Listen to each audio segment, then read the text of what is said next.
Like we know, right? We use water from different sources such as well, pond, river for different activities. For example, our elders, they used to bring the water for cooking and drinking. So from where does this water was brought by the elders then? It was from ponds and rivers itself, right? And from well? Yes.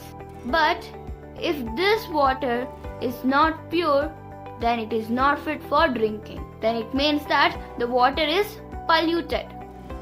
And the water may contain soil particles, dirt, small insects that may be visible or not visible to our naked eyes.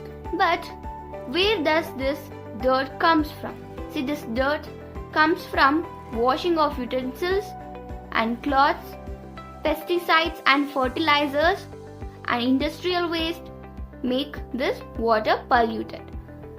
Then it becomes unfit for drinking, and this is called water pollution. Got it? Here there was a scenario where the children used to play in the drain water.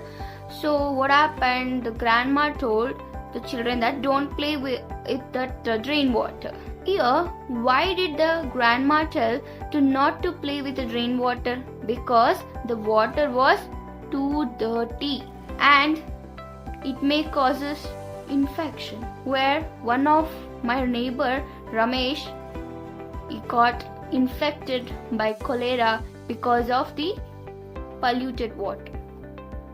So let's see what are those diseases which will be caused by this polluted water, or which are caused by this polluted water. So those are cholera, typhoid, paratyphoid fever, and dysentery, and many more diseases.